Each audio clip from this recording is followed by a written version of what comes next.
ഇന്ന് തന്നെ ഡൗൺലോഡ് ചെയ്യൂ. കാണൂ നിങ്ങളുടെ ഫേവറേറ്റ് ഷോസ്. എടി, ഈ വീട്ടിൽ കയറാൻ അവകാശമില്ലാത്ത നീ ഇവിടെ നിന്ന് എന്നെ പുറത്താക്കാൻ ശ്രമിക്കുകയാണോ?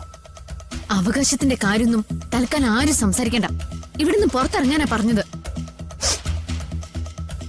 മോളെ, ഞാൻ തേടി വന്നത് കിട്ടാതെ ഞാൻ ഇതിനകത്തുനിന്ന് പുറത്തിറങ്ങുന്ന പ്രശ്നമില്ല. എന്താ മോളെ? അമ്മേ, ഹരി അമ്മാവന് സ്ഥലത്തില്ല.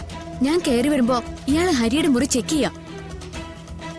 ഹരി കണ്ടെത്തി വെച്ചിരിക്കുന്ന തെളിവുകൾ എടുക്കാൻ. എന്താണ് നിന്റെ ഉദ്ദേശം? എല്ലാം കൈവിട്ടു പോകുന്നായപ്പോ എല്ലാവരെയും അങ്ങ് ദ്രോഹിക്കാമെന്ന് കരുതി ഇറങ്ങിയതാണോ? അമ്മേ, സത്യത്തിൽ ഇതൊക്കെ എന്നെ കൊണ്ട് ചെയ്യിക്കുന്നതല്ലേ അമ്മേ?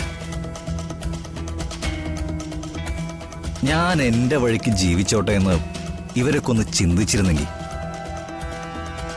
എനിക്കിങ്ങനെ ബുദ്ധിമുട്ടേണ്ട കാര്യം വരുമോ?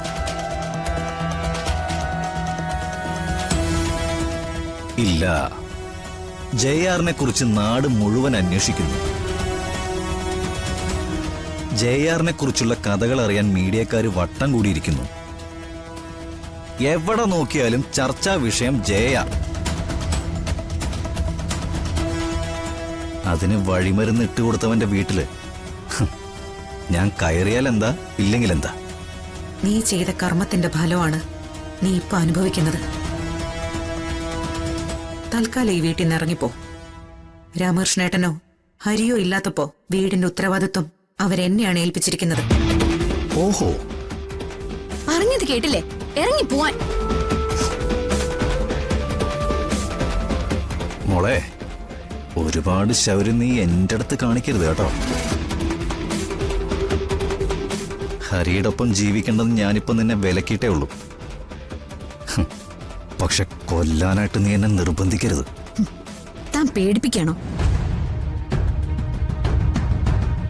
താനെന്നെ വിലക്കിയപ്പോ ഞാനത് അനുസരിച്ചു. അതിന്റെ അർത്ഥം തന്നെ ഞാൻ ബഹുമാനിക്കുന്നു എന്നല്ല. എന്റെ ഹരിക്കൊന്നും സംഭവിക്കാതിരിക്കാൻ വേണ്ടിയാ. നിന്റെ ഹരി അല്ലേ? അതെ, എന്റെ ഹരി തന്നെ. ഞാൻ പ്രാണനെ പോലെ, എന്റെ ജീവനെ പോലെ സ്നേഹിക്കുന്ന ഒരാൾ. ഒന്നോ രണ്ടോ ദിവസമല്ല, ഒരുപാട് വർഷം ഞങ്ങൾ വേർപിരിച്ച് നിർത്തിയാൽ പോലും ഞങ്ങളുടെ സ്നേഹം നിങ്ങൾക്ക് തടയാനാവില്ല.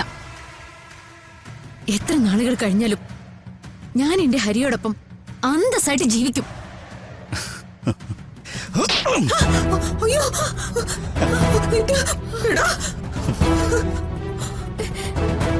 പറഞ്ഞ് മനസ്സിലാക്കി കൊടുത്ത മോളോട് വാക്കുകൾ കൊണ്ട് തന്നെ ദേഷ്യം പിടിപ്പിക്കാൻ ശ്രമിക്കണ്ട.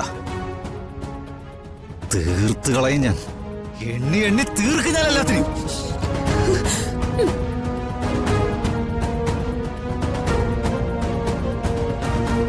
നിത്യ, നിത്യ, മോളെ എഴുന്നേക്ക്.